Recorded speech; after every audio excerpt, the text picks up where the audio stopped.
Loh, saya diwarnai oleh Islam, saya begini dari Islam. Saya hampir mengatakan, kamu nggak pantas jadi orang Islam. Kalau mau ikut emosi, pinjam saya keluar. Tapi dia memperlihatkan kejujuran. But thank you for being.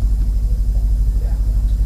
Karena kami orang Yahudi itu diindoktrinasi oleh kakek, nenek, ponakan, om, tetangga bahwa hidup kami terancam dengan orang Islam.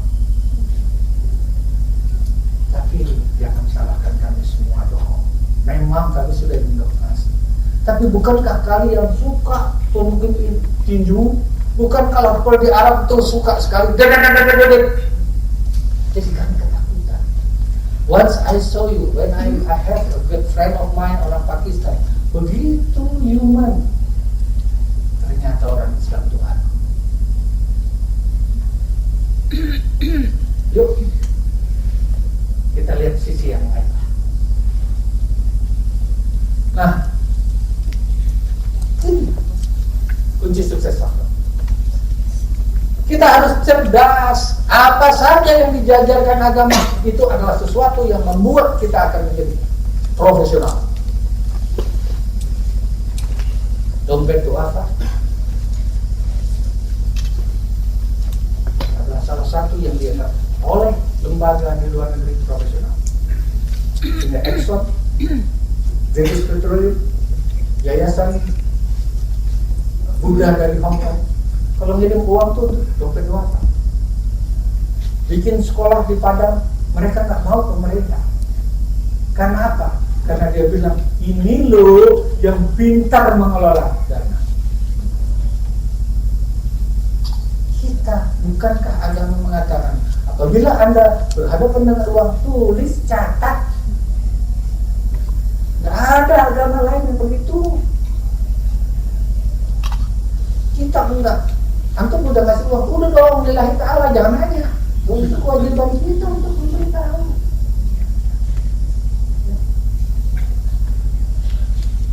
Sedih, accountable. Saya menjadi bingung. Saya pernah pergi keluar. Di luar Pak, beli telur itu susah karena kasirnya nggak mau melepas kita kalau nggak itu bagus. Satu kali, cuman sekali-kalinya saya beli baju di luar negeri. Satu ketika, itu mahal, pengen jadi oleh-oleh.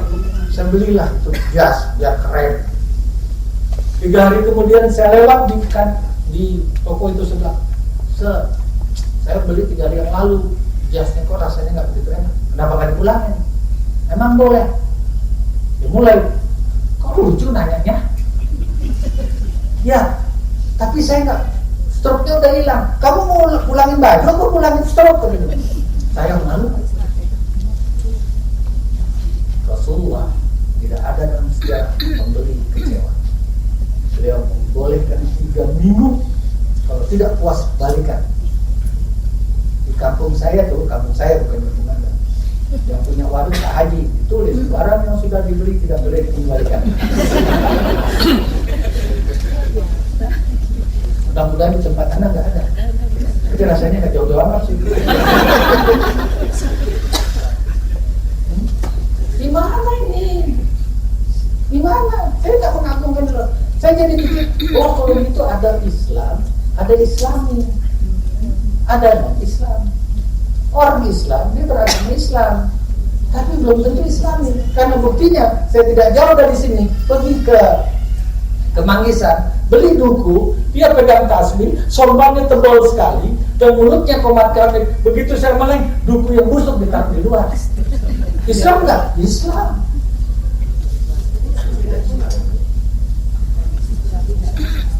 Ada orang tidak Islam di sana, tapi berbuat Islami. Terbukti di Jepang sekarang. Dan kita mulailah orang Islam yang berbuat Islam, membuat orang lain itu senang.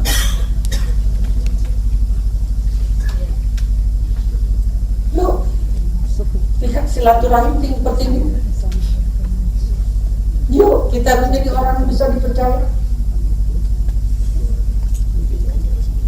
Mari kita memberi manfaat pada orang lain.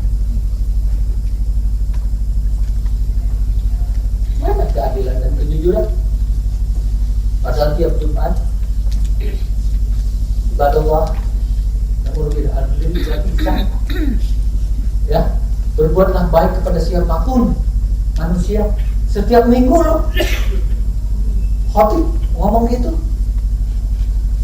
Negeri ini kan negeri korup, dari yang paling atas sampai bawah termasuk kita. Ibu jawab deh, pergi ke pasar tradisional beli jeruk, begitu di rumah nggak 1 kilo itu, ya kan? Dan ibu membenarkan lagi, membolehkannya. Tuh gimana dong? Ya udah kita, ya nasib, kenapa begini? Karena kita tidak mau berubah.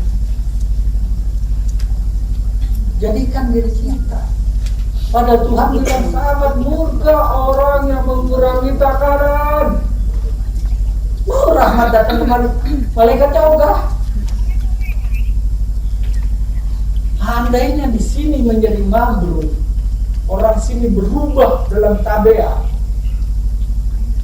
negerinya akan berubah. Cina orang yang di atas yang komunis itu sedikit, tapi mempengaruhi miliaran manusia. Ya, sedikit. Malah sekarang mereka lebih kapitalis dari kapitalis. Ayo. Depan kita, wah, pelukan YouTube apa? Cipu ya, cium di kanan. Tapi juga marilah kita lihat ini adalah kekuatan kalau kita jujur.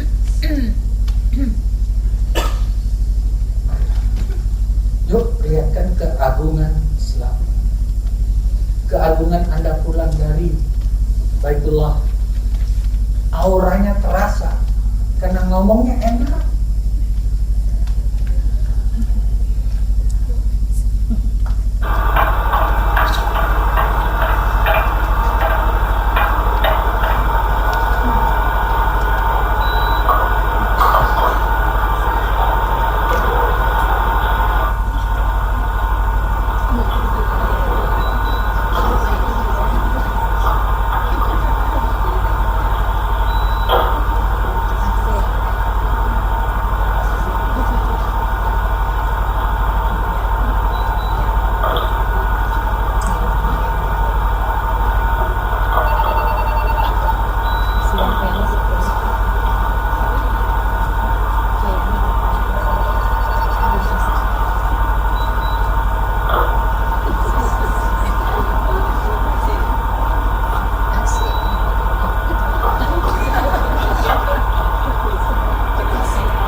Siapa tuh ya?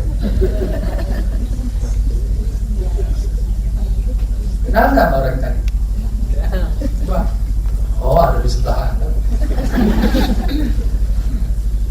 Betapa hal yang kecil tapi tidak Anda sadari atau bahkan Anda sadari tapi tidak peduli, itu akan menjelekkan nama kita. Gara-gara hal kecil Anda mempermalukan diri sendiri. Gala-gala kecil bersedia berkelahi di depan orang, padahal itu yang dipukul Anda saudara sendiri. Ini loh gambaran kita. Saya pacaran, semuanya bagus, begitu menikah baru tahu dia nggak suka gelap, saya suka gelap. Masa gara-gara gelap bercerai? Mana Anda punya jiwa besar? Karena Anda mempermalukan diri gara-gara. Silakan. Saya rasa kita sangat akrab sekali. Jadi kita punya tanggung jawab moral. Mana ini kekuatan ini? Kalau Anda mengaku dan saya mengaku, kalau saya tidak bisa mengaku, saya berusaha sebagai kekuatan moral. Kenapa? Pesan sponsor politik.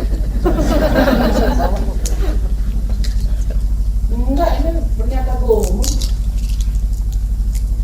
Cuma saya pertanyaan belum dijawab.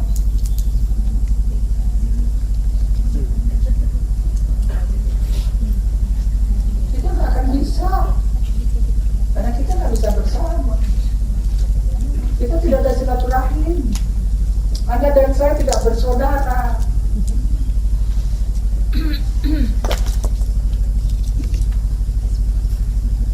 ada negeri ini. Saya bilang tadi extra power. Ya, bukan the power lagi, extra power. Kalau ada kemauan. Sebagai contoh. Mas Kelly, umur 33 ya? 35. Kalau Anda loncat dengan tubuh yang begini segar bugar, berapa paling jauh? Kira-kira enggak. 2 meter ya? Mas Kelly di depan kita semua dan Anda jadi saksi bahwa beliau kalau loncat paling jauh 2 meter. Saya tanya lagi, kalau saya taruh anjing gila di belakang? Lebih. Bukan Mas Kelly, kita semua juga begitu. Modalnya adalah kemauan. Orangnya yang sama. Kan? Otak kita baru 5% lo dipakai. Dalam tubuh kita, makhluk yang luar biasa disebut manusia. Bukan Allah. Penuh dengan keunikan. Ada zat namanya adrenalin. Itulah yang bisa Anda melompat. Dan saya bisa buktikan pada Anda, bukan 2 kali lipat, bisa 10 kali lipat. Itu bukan lompat, tapi dengan cara lain. Hanya kita tidak punya waktu. Asal mau berteman aja, enggak.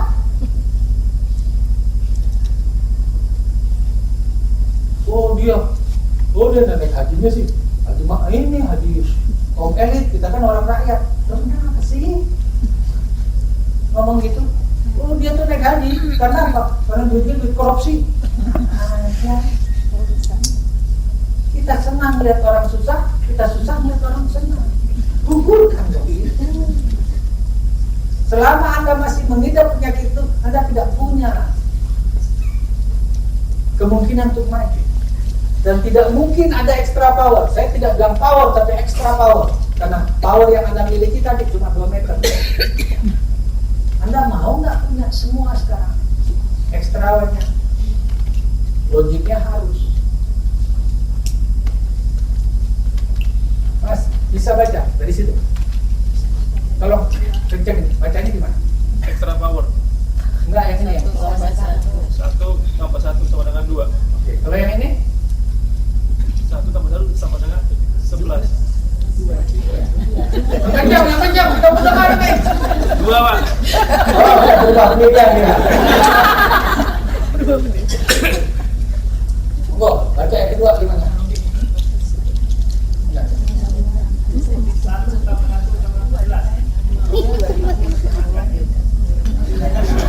Ada yang betul dari aja. Kita harus bilang, SD nggak lulus.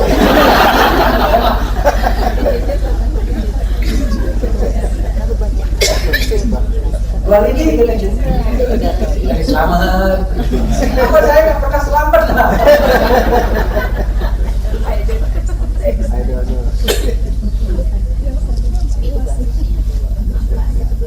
Ya Bu, gimana Bu? Angkanya 11, tapi ke garisnya 2. Lihat berani dia tampil bebas.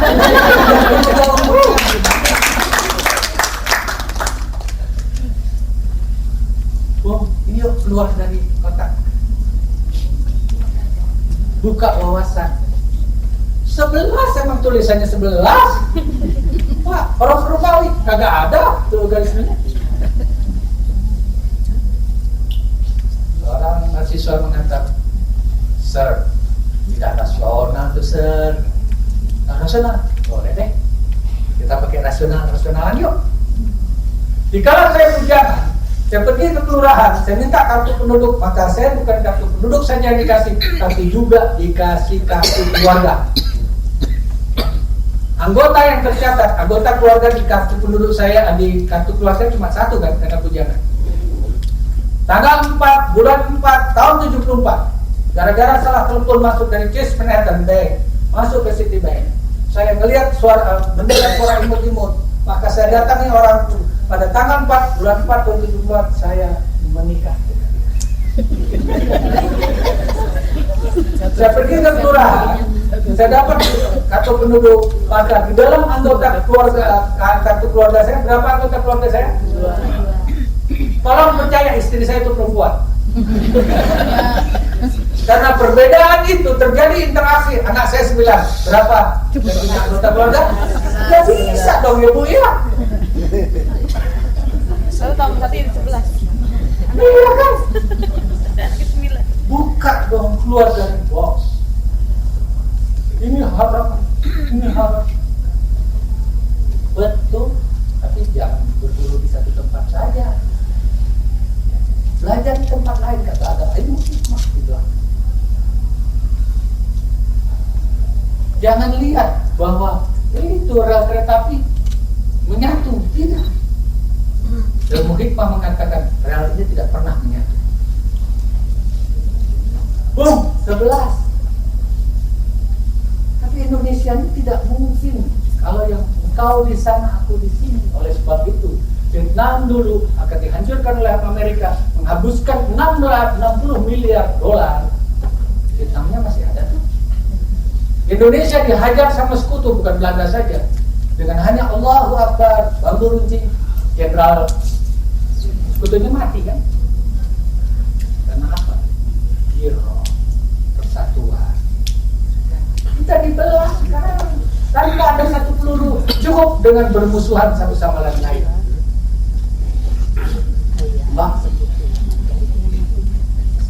Nah, coba ini dari mana rumus ini saya dapat?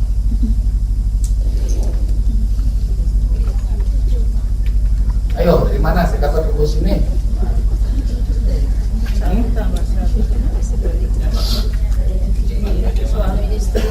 Iya, itu aja udah membuktikan. Ya, ini kagak. Oke, nggak mau ya. Dia ini nggak boleh sholat, saya nggak mau. Kenapa? Bacanya panjang. Yang bodoh siapa Bu? Enggak mau dia. Nanti siapa? Kalau tahiyat takut di sini. Bukankah sekali lagi? Dikala cuma menit terakhir, detik terakhir kita sudah tahiyat, ada orang datang, dia dapat 27, saya dapat 27 kan? Nggak ada yang rugi kan? Nggak ada tuh yang nengok selama ini senang. Gua udah dari tadi nih.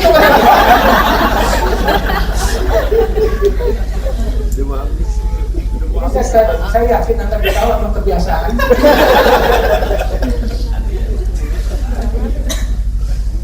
Ayo dong, lihat agama itu diimplementasikan itu. Jangan tanya pahala sama saya karena saya tidak tahu. Yang udah pulang nggak pernah balik lagi ngasih tahu. Tapi mari lihat bahwa 27 kemungkinan kita keberhasilan. One condition, if you are willing to do it. Apabila Anda mau, yuk berubah dong. Oh di sini apa tadi Pak Horman enak dan ngomongnya lucu. Anda tak dapat apa-apa. Berubah dong. Bahkan ini tidak terhingga. Kalau di sini ada 100 orang, saya dapat 100. Kalau Anda berubah dan menjadikan keluarga rumah tangga, saya dapat kiriman uang. Oke, saya mau tanya. Zaman dahulu banyak sekali falsafah yang sangat bijak. Sangat bijak. Orang dulu mengatakan, kerbau punya susu, sapi dapat nama. Apa kira-kira bahasa kekinian?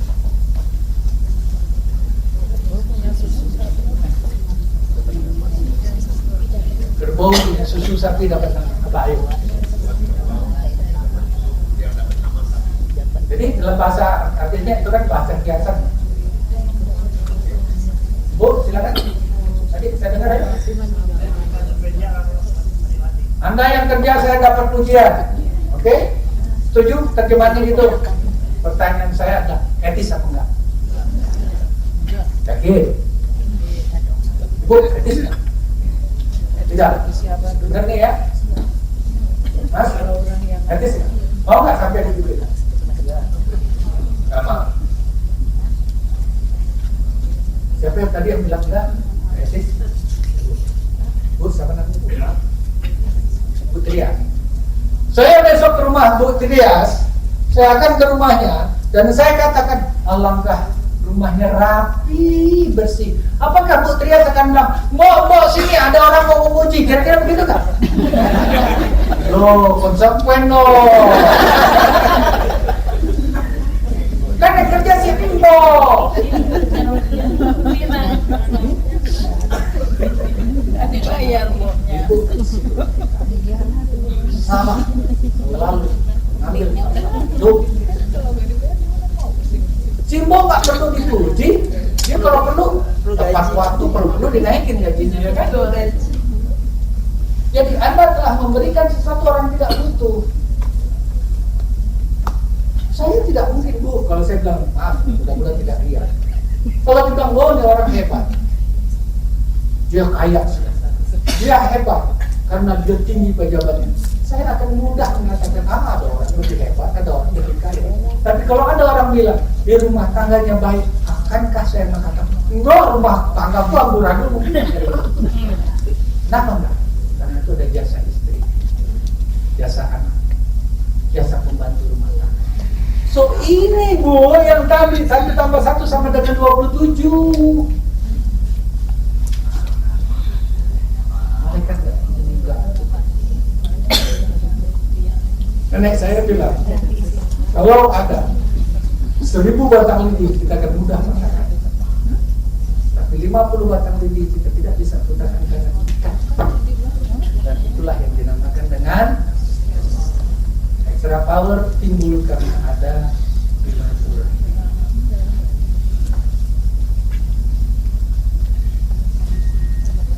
Ada yang mau membantah? Monggo kerso kata orang bilang.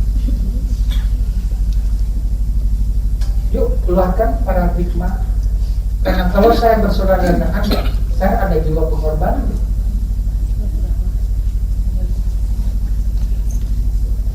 Saya tidak peduli saya akan dapat upah atau tidak.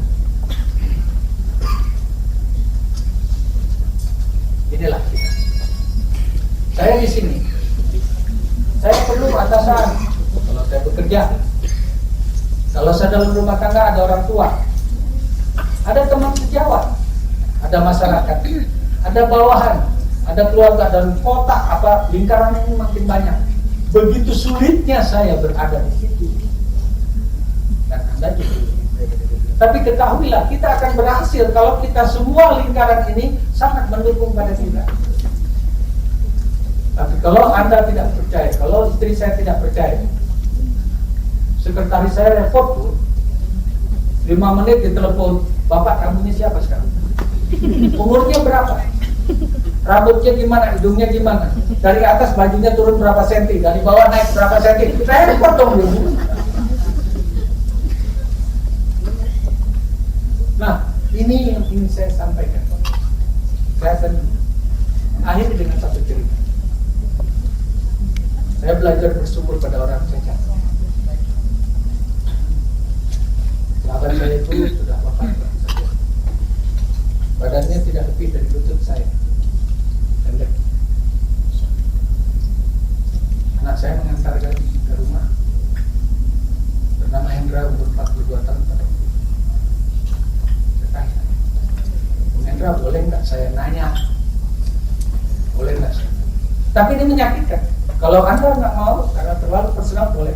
Saya tidak akan marah. Saya tidak akan kecewa karena saya sudah tahu. Kenapa sih orang seperti kamu tuh bersyukur?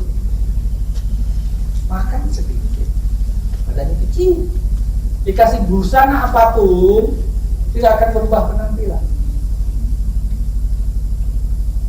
Dan maaf, Anda tidak pernah mengenyam nikmatan alam ini. Gak apa-apa Pak saya. Saya kebetulan banyak baju itu, dokteran, baca ini. Baca perbandingan agama karena dia tadi agamanya baru 16 bulan masuk agama Islam. Salah satu loh di buku kedokteran diterangkan di sana bahwa cairan yang di tubuh ayah kita itu berisi jutaan calon manusia, sel, ya, calon manusia. Sekarang yang sampai ke dinding rahim ibu itu cuma satu, saya, bapak kita. Kalaupun kembar Tuhan menakdirkan 2 sampai Tapi pertandingan apa yang bisa melawan butaan? Siapa yang merekayasa sampai ke dinding rahim ibu? Begitu sampai ke dinding rahim ibu ditutup, nggak ada yang bisa masuk lagi. Saya orang tua saya pun tidak sanggup melihat saya, sehingga saya dibuangnya ke depan pintu orang cari.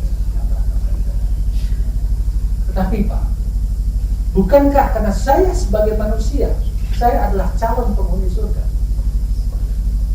Karena saya sebagai manusia, saya akan bertemu dengan Al-Halim. Karena saya sebagai manusia, maka saya pantas. Andai kata saya melawan 40 juta, jadi saya berbanding 40 juta, satu melawan 39.999.999. Saya tidak menjadi manusia yang masuk ke dalam rahim ibu, tapi masuk ke dalam 39 juta sekian itu. Sekarang kira-kira kita ada di mana? Tidak jadi barang padat, tidak jarang cair, buta gas, tidak jadi sampah, barang najis pun kita tidak, karena kita mati. Karena saya manusia Pak, memang saya cacat, tapi saya punya kasih bertemu. Saya terhubung orang anak 16 bulan. Karena dia beragama, bukan ini saja, tapi dia mati. Kita tidak punya kepekaan sosial, paling tidak diri saya. Tapi ketahuilah, Rasul pernah mengatakan, semua apa yang di muka bumi ini adalah pelajaran bagi orang yang mau, sekali lagi mau mengambil hikmah.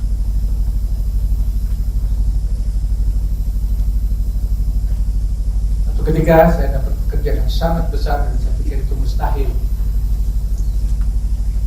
Gabungkan 14 bank menjadi satu bank.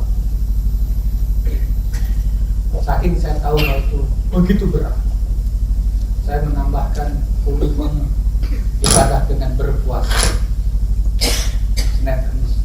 Pada saat itu saya berbuka dan tidak ada orang yang ingat. Jadi di gedung Danamon yang sekarang jadi Sampurna itu, dari atas saya turun ke bawah, entah nasib bagaimana, saya tidak bertemu dengan tukang singkong goreng tidak ada buah. Lalu saya jalan pergi ke Mekah. Di sana saya duduk dan makanan itu tidak disukai, jadi saya wajib untuk membatalkan dan mengisi perut. Di dalam asik dan mata berkeliaran ada seorang anak perempuan masuk. Saya memperkirakan dia umur 11 tahun, 9 tahun. Bajunya kumuh, rambutnya gimbal dan menenteng rebana yang dari aluminium itu, tapi tidak ada dekat. Dia masuk dengan penuh keyakinan, dia masuk ke dapur, dia keluar lagi, dia cuci tangan. Saya lihat, lama kemudian ada seorang laki-laki yang begitu. Mereka berembuk dan sama-sama ngeluarin uang dari kantongnya, recehan, pergi ke kasir, penuh dengan recehan. Subhanallah, saya bisa membaca mulut, bibir, dan saya mendengar dengan tidak dengan telinga tapi dengan mata. Dia bilang duit tidak cukup, maka dia rautnya lagi. Tanpa niat saya berdiri, saya keluarkan uang, saya kasih dia. Dia begini sebentar, akhirnya dia beli sesuatu. Saya duduk. Dia membuat satu yang saya tidak tahu apa yang dia dinamakan. Dia pergi ke mana saja dan diusir oleh orang. Kala dia mendekati saya, satpam yang mengejar untuk mengusir dia agar tidak duduk dengan saya, walaupun dia sudah pegang tangan. Mungkin karena saya pakai dasi. Terus saya dengan bahasa tubuh saya bilang, biarkan dia duduk dengan saya. Dia duduk, dan kami pun mulai asik. Siapa namamu nak? Kata saya kepada dia. Sandra. Oh, Sandra ngapain? Malam belum pulang. Orang tuanya mana? Saya yatim om. Sekolah nak? Sudah. Kelas berapa? 2 SD om.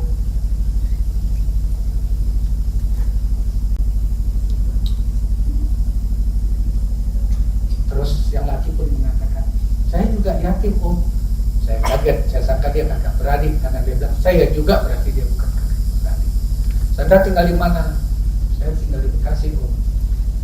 Satunya Heru tinggal di Ciledug.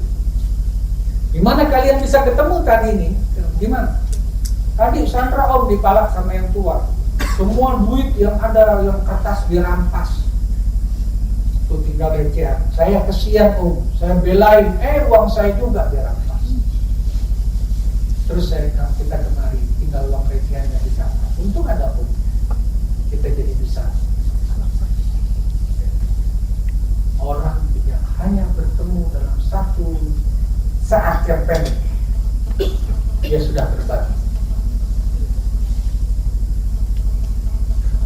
Sandra berucapkan sesuatu dan dia meyakinkan bahwa saya tidak bisa mendengar karena dia berbisik dengan bibir yang menyentuh daun telinga. Tapi subhanallah saya ikut masih juga. Lalu semua orang di meja ada ayamnya. Kita doa yang enggak. Saya terkejut, saya lihat rupanya uang yang saya berikan hanya cukup membeli nasi dan Coca-Cola. Saya keluarkan uang, nah beli ayam. Dia berlari dengan benar dan akhirnya dapatlah ayam. Pelajaran pertama saya sudah tersentuh. Dia membeli setiap itu cuma satu paha atau satu dada dan uangnya diserahkan saya kembali ke saya. Saya bilang kan itu kamu, enggak kan sudah beli ayam. Saya katakan tadi kejujuran ternyata bukan status sosial, bukan umur, bukan usia, bukan kekayaan. Dia kembali. Saya katakan, Sandra, mau nggak nolong? Oh, apa habis ini kamu pulang ya? Nggak bisa besok mesti uang sekolah sama uang ujian, ada lagi kewajiban. Berapa nak? 35.000 rupiah. Sudahlah pulang ya nak ya, pulang. Hari sudah larut malam, kalau tinggal di Bekasi jauh nak, pulang. Nanti Om kasih uang 35.000 yang kamu butuhkan. Berbisik lagi dengan Heru, ntar uang 35.000 kita bagi dua ya.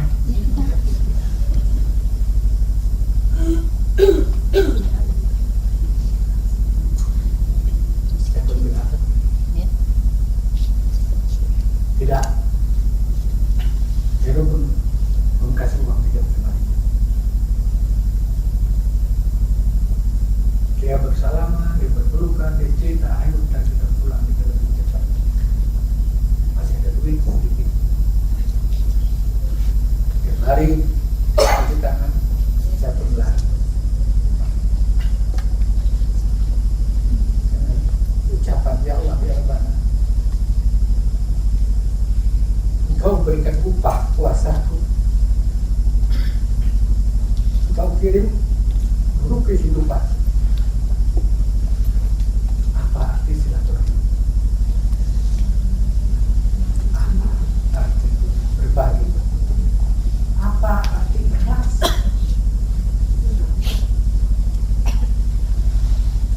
Semoga Engkau memberikan, memelihara alam yang demikian sempurna. Dan seperti ini Bapak Ibu, gampang,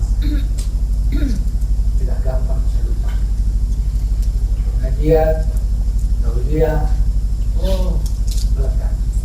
Tapi yang melekat telah di luar, kita akan dulu bersentuhan kulit. Saya tambahkan terakhir. Betapa ikhlas itu yang saya melihat lagi adalah sesuatu yang tidak mungkin kita pelajari. Bagaimana seperti halnya dengan gula. Orang tua mengatakan gula itu manis, kita mengerti gula. Guru mengatakan manis, kita bilang. Literatur mengatakan gula manis, kita bilang. Jadi baru kita tahu manis setelah kita. Bahkan kita tahu gula Jawa, gula Batu, gula pasir. Demikian keikhlasan. Kita sering terpeleset dengan kita bisa memberi kelas setelah kita beranak. Tolong buang jauh-jauh. Saya tidak malu mengatakan saya anak jalan. lalu saya anak pedagang asongan. Tapi Tuhan membalikkan kehidupan saya demikian luar biasa. Saya tidak sanggup membeli sendal. Saya harus cari peniti agar menyambung.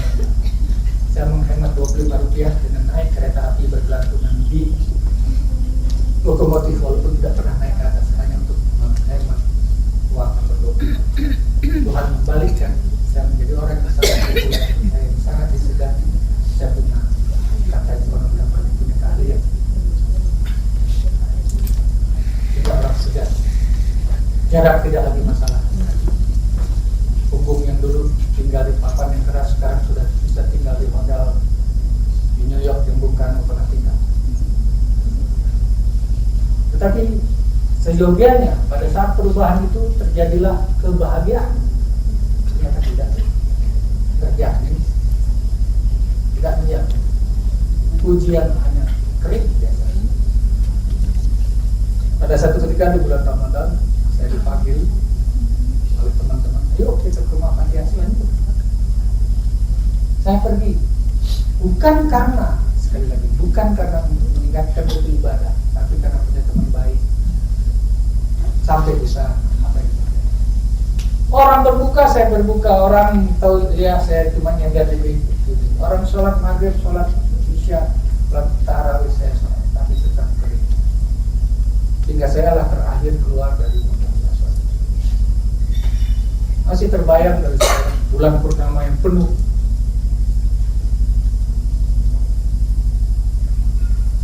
Tidak ada sedikit mega, tidak ada asal. Bintang sangat banyak. Saya jalan perlahan-lahan karena sendirian, tidak terakhir. Tiba-tiba kaki saya tidak bisa bergerak karena ada yang pegang. Saya menoleh ke bawah. Orang perempuan kecil. Siapa ini? Nina, Nina, Nina cantik. Sudah sekolah nak? Sudah. Kelas berapa? Kelas 0 kecil. Saya berpikir dia melarikan diri dari komunitasnya, dari teman-temannya karena ingin meminta sesuatu. Tapi apa yang dia minta saya tidak tahu. Jadi saya dapat jalan keluar. Nina sudah punya baju berlebaran nak? Sudah om. Siapa yang kasih abah? Sepatu juga udah om. Siapa yang kasih abah juga? Sekarang Nina mau apa? Boleh om. Boleh. Lalu saya naikkan anggaran itu. Yang saya sudah terpikir berapa sih? Om nggak marah? Enggak. Ayo sebutkan. Ternyata dia ragu. Saya tepuk lagi. Ayo nak, ayo. Apa yang terjadi? Saya pikir, saya tantang diri, berapa kamu tebak anak ini mau minta nilai rupiah berapa? Dia nggak mau ngomong juga. Akhirnya saya rupuk begini. Dia jingkrak. Bibirnya nempel lagi di telinga saya dan dia berbisik. Saya sudah dengan penuh rasa perhatian penuh. Ternyata sekali dia ngomong saya pun tidak tahu lagi nilainya sehingga saya terjadi. Permintaan dia adalah, om, boleh nggak Nina manggil ayah?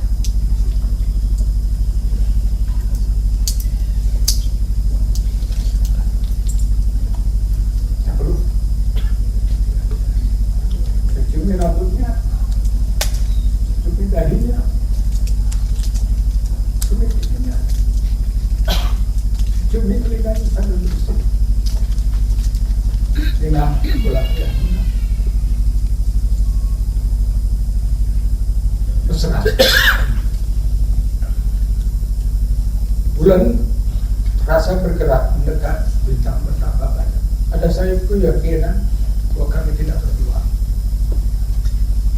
Banyak hal yang tidak saya lihat, tapi ada keberanian. Saya bahkan tidak tahu siapa yang lebih bahagia. Ingatkah yang memiliki ayah atau saya yang sudah kembali kepada manusia yang sebenarnya? Lama kami berpelukan. Akhirnya saya berdiri, saya gandeng. Saya tahu bahwa itu tidak baik, tidak minta izin kepada pengurus panti membawa anak keluar. Tapi saya bilang, sudahlah, mau marah-marah dunia ini. Saya sedang menikmati deburan jantung melalui dan nadi-nadi yang kecil dan mengalir di telapak kanan. Jalan sampai ke parkir. Saya tidak punya supir pada waktu itu. Mobil saya mobil mewah. Saya duduk, Nina, ayah mau pulang nak. Nina mau apa supaya ayah bawakan besok? Nina udah senang ayah, udah nggak apa-apa. Nah, ayah nggak akan kembali kalau nggak kamu minta sesuatu.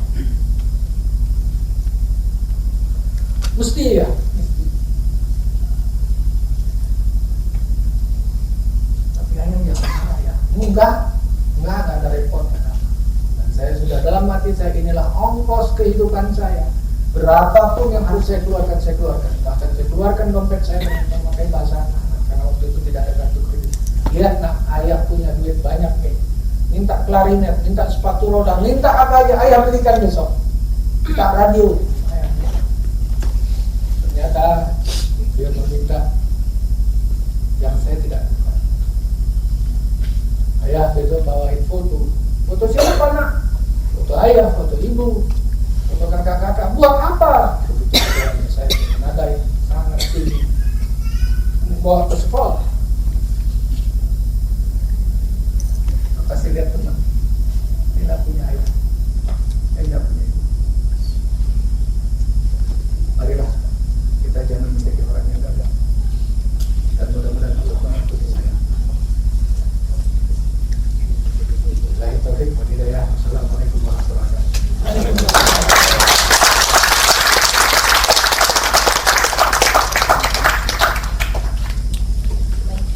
Terima kasih kepada Pak Bupati dan Pak Arifin. Kita ada sesi tanya jawab. Sebentar Pak, minum dulu. Kami batasi 5 pertanyaan. Bagi Bapak Ibu yang ingin bertanya bisa mengajukan jawabnya. 1. Ya, baik. Mungkin yang terakhir, baik. Yang kedua, tadi, ya Mbak, ya. Yang dekat dulu aja, baik. Silakan Bapak yang di belakang.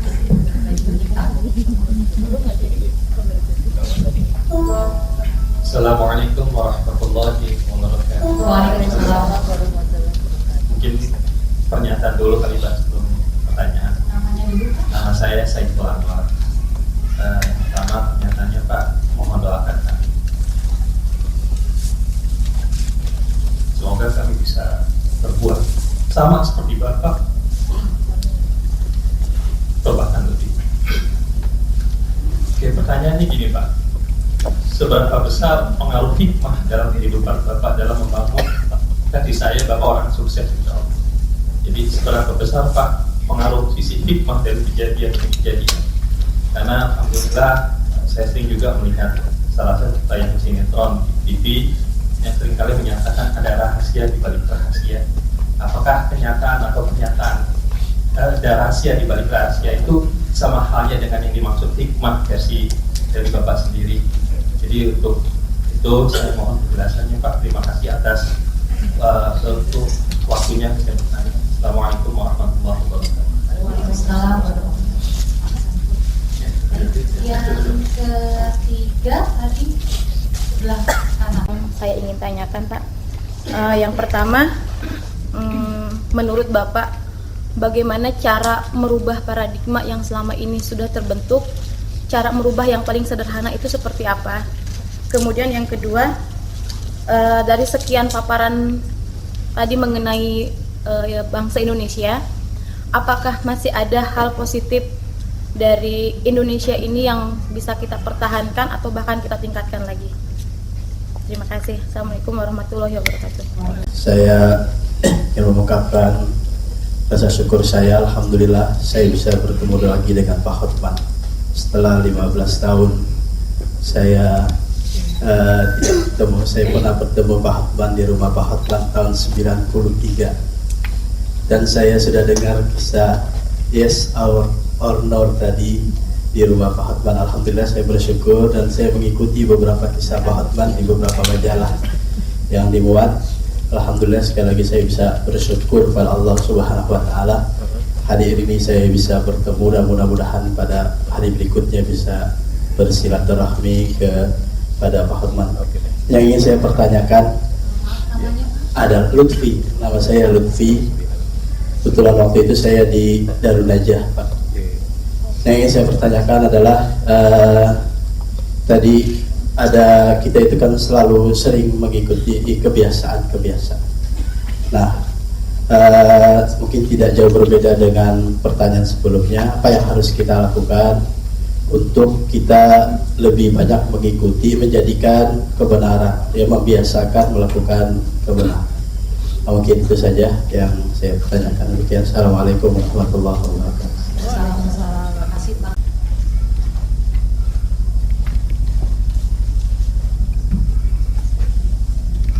Terima kasih. Assalamualaikum warahmatullahi wabarakatuh. Nama Solehuddin. Pertanyaannya singkat saja. Bagaimana dan kapan saya bisa mulai menjadi orang seperti Pak Hotman? Terima kasih. Saya jawab Pak sekarang. Silakan Pak Kata mau. Ya, silakan Pak Kata. Terima kasih sudah bersabar. Jadi karena tadi saya luar biasa dengan Pak Hotman, saya merasa snorkeling gitu. Oke Pak. Jadi dalam hal beragama maksudnya apa sih yang salah dengan Islam di Indonesia? Kalau yang sederhana gitu ya, kita yang sederhana ayat kursi. Seringkali ayat kursi digunakan untuk mengusir setan.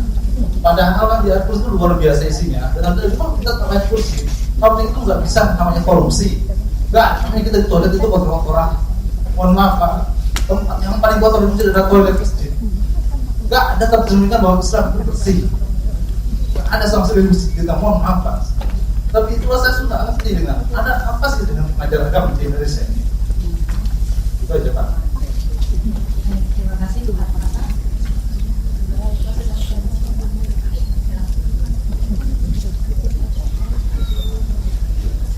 Saya berlindung kalau ada perasaan saya luar biasa. Semoga Allah tetap membela saya.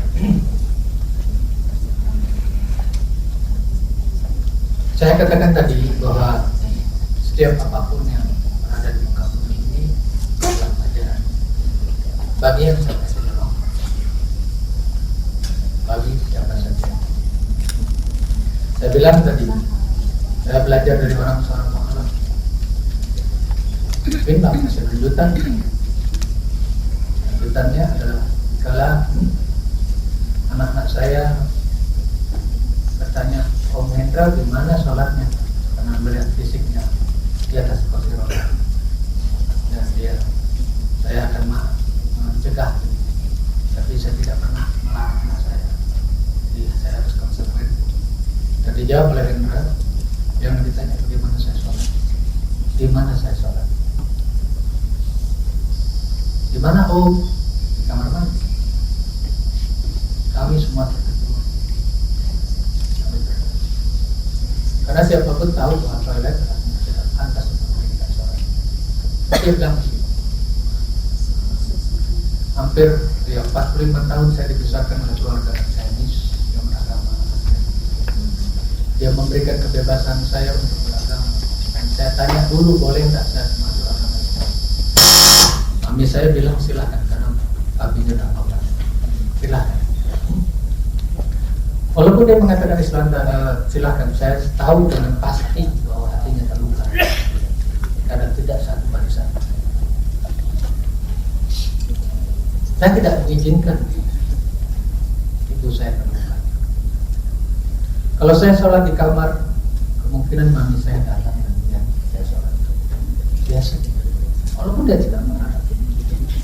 Saya di kamar tamu begitu juga. Di kamar makan.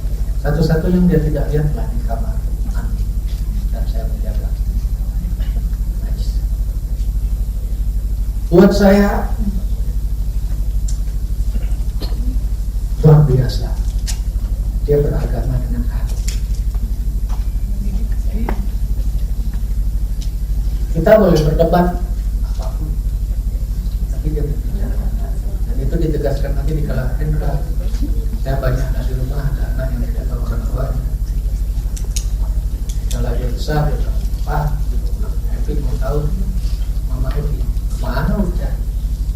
Saya berdoa bersama anak saya itu. Saya tahu orang tua di Tegal dan saya tidak tahu alamat. Ayo kita sholat sama berdoa. Akhirnya orang tuanya datang dengan gerakan mentahkan. Saya bilang, Hendra nggak mau ketemu orang tua kan? Dia mengatakan, saya rindu. Saya sayang. Saya tidak pernah sekalipun luput untuk mendoakan mereka. Karena saya lahir dari dunia ini dengan hutang darah dan tumpah dari saya. Hutang nyawa, sakit yang tidak terberikan. Jadi saya tetap berdoa beliau. Hanya saja kalau beliau tidak sanggup melihat fisik saya dulu, sekarang juga jangan. Biarkanlah Allah memberikan keajaiban karena ayah ibu saya bermimpi saya gagal. Dan doa saya. Nah ini yang menurut saya beragama dengan apa? Apakah itu hikmah? Bahwa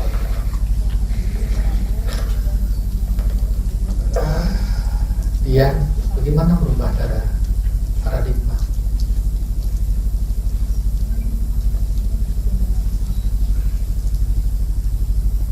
Kita berupaya untuk melihat nilai. Saya pernah protes sama Tuhan dikala dagangan saya diinjak-injak oleh Jadi saya marah, ya Allah, saya kan cari uang nih halal, ibuku sakit, barang yang digadaikan ke Pegadaian sudah tidak ada lagi. Ayah kalau nggak salah masih ada sakit jantung, tapi gimana, kenapa aku dibiarkan kau begini? Saya protes. Tapi entah kenapa ada satu pengertian pelajaran yang saya peroleh, bukan bisikan di telinga, tapi saya tahu waktu jawaban. Allah bilang gini, Allah, kau tuh kupilih untuk diajak bercanda. Bukankah orang tua kita kalau marah sampai puncak tidak mau menegur? Ini diajak bercanda. Maka saya pun terima kejadian itu sebagai salah satu canda. Walaupun saya bilang, ya canda aja jangan kekerasan dong, saya kan nggak tahu, masih anak-anak. Yang kedua, saya melihat bahwa ada yang membereskan barang-barang dagangan saya, hiasan imitasi wanita, hancur. Itu bukan yang pakai mobil Mercedes, Dodge Dart, Impala, malah mereka kesal karena terganggu perjalanan. Tapi yang justru membersihkan, mencucikan itu adalah anak-anak tukang sepatu, tukang sayur, dan sebagainya. Tiba-tiba saya mendapatkan satu pelajaran yang entah dari mana. Saya bilang, hei kau kalau menjadi besar dekatlah dengan orang tua apa. Jadi satu keyakinan. Dan ketiga, saya melihat ada sepatu las yang tebal itu adalah lambang kekuasaan dan ada kecenderungan kenikmatan kalau sudah berkuasa menindas orang. Maka nasihat pada diri sendiri pada waktu itu, nanti kalau kamu berkuasa jangan menjadi orang ya. Walaupun masih ada jawaban, kapan mau berkuasa, kapan mau jadi pejabat, karena sore aja belum terima makan. Apakah itu nikmat? Tidak. Tapi paradigm, switch of paradigm benar-benar terjadi. Gara-gara Nina tadi, timbul Nina-Nina lain di rumah saya. Tuhan menakdirkan setiap 3 tahun orang mengantarkan bayi. Jadi di rumah saya ada yang umur setahun, ada yang mahasiswa, dan saya cukup banyak yang sudah menakdirkan. Nah, ini yang saya sampaikan adalah saya dapat pelajaran hikmah lagi, kalau dinamakan hikmah, yakni ternyata kasih sayang bukan karena darah. Bukankah ada orang tua yang mau dengan rela membunuh anak?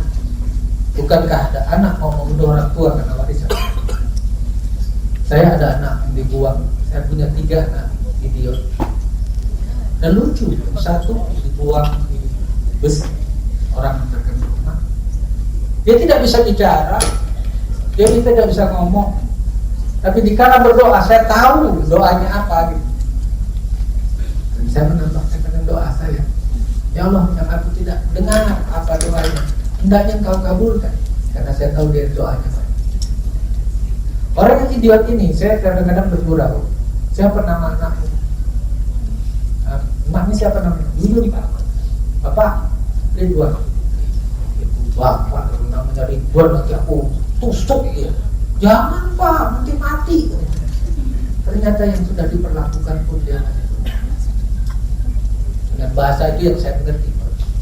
Jadi jangan-jangan siapa sih yang mulia? Anda, saya atau anak yang bernama Dede ini, atau orang yang baru 16 bulan bernama Hendra. Jadi marilah kita jauh. Dan soal paradigma, saya tak punya waktu banyak. Saya ada filmnya, ada foto. Cangkringan adalah sesuatu yang luar biasa. Tapi yang saya ceritakan ini, saya punya perkumpulan anak-anak muda Jogja, dan Dompet Wafa membantu mereka 16 tahun yang lalu dengan uang 1 juta rupiah. Sekarang seorang bernama Mas Bedah Rambe, anak perempuan dari Tapanuli, sekolah di Jogja. Dari uang 1 juta itu sudah kekayaannya 60 miliar. Dikala dia ingin memperlihatkan mobil baru dan sebagainya, itu ada kira-kira 138 BMT yang superstar di Jogja, Jawa Tengah, yang di atas 25 miliar. Dikala dia ingin memperlihatkan mobilnya bagus,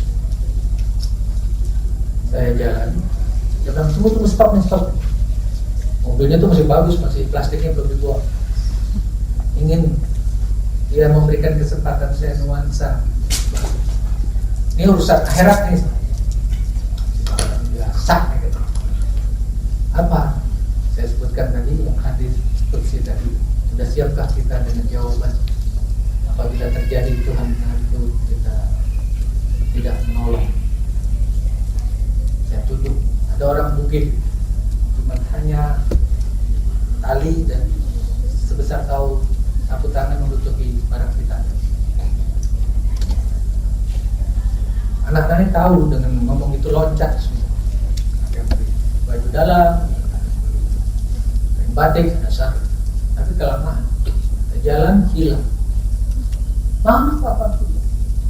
Dikejar. Semua bawa orang masing-masing yang dibeli. Ternyata mereka kembali dengan bungkusan yang utuh. Pak, iya tuh Pak.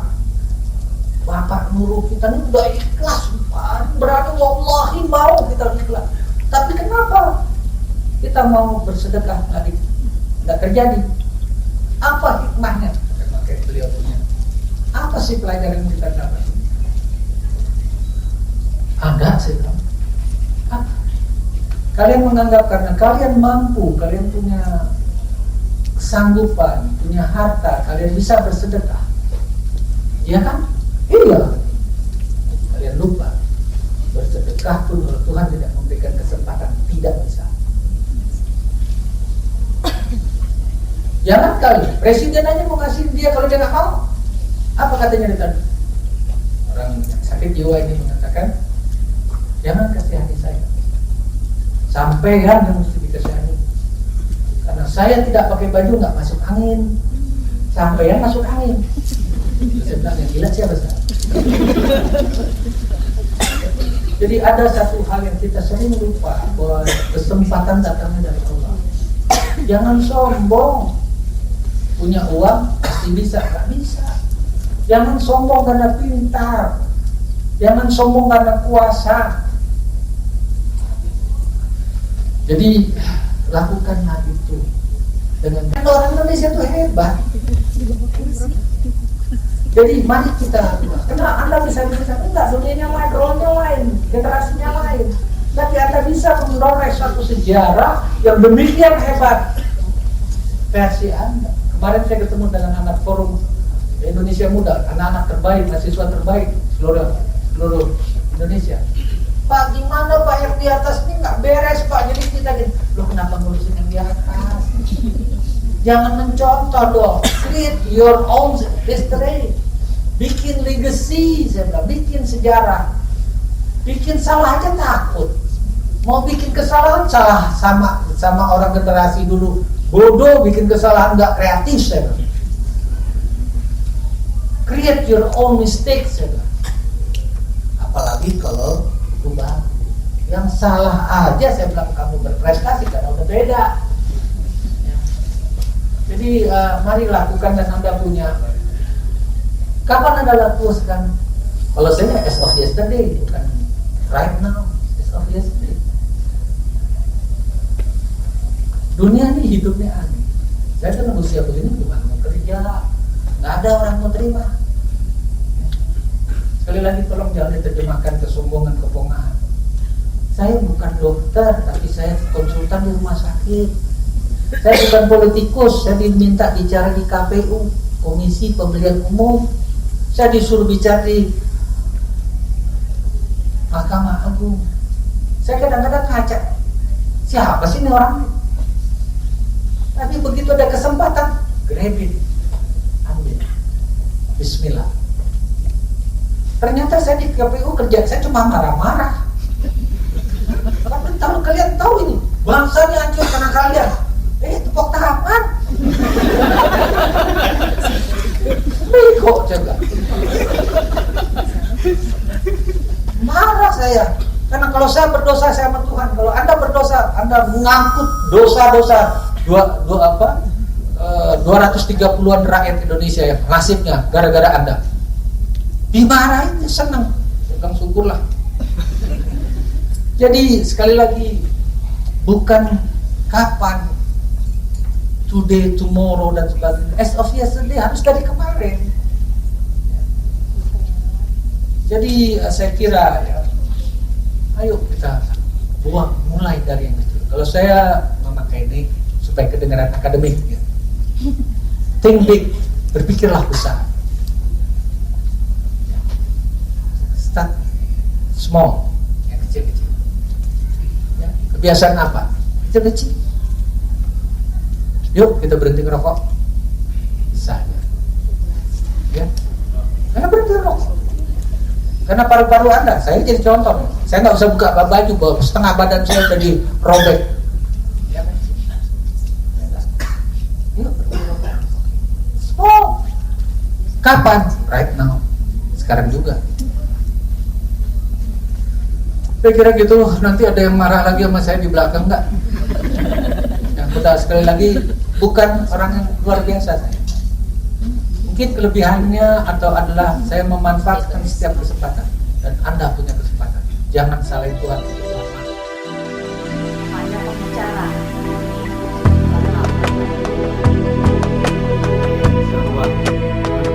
Bisa karikatur. Silakan Ibu. Yang juga bertema orang Bahlul, ada potensi Bahlul di jauh sekarang seperti itu.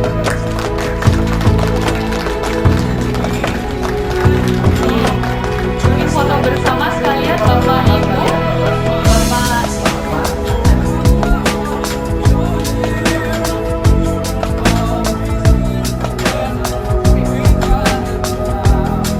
Oh diginiin Pak. Harusnya diginiin Pak. Iya. Jadi nanti turunin. Harusnya diginiin. Baik. Atau Bapak di tengah Bapak. Oh ya. Banyak mengarah gaya.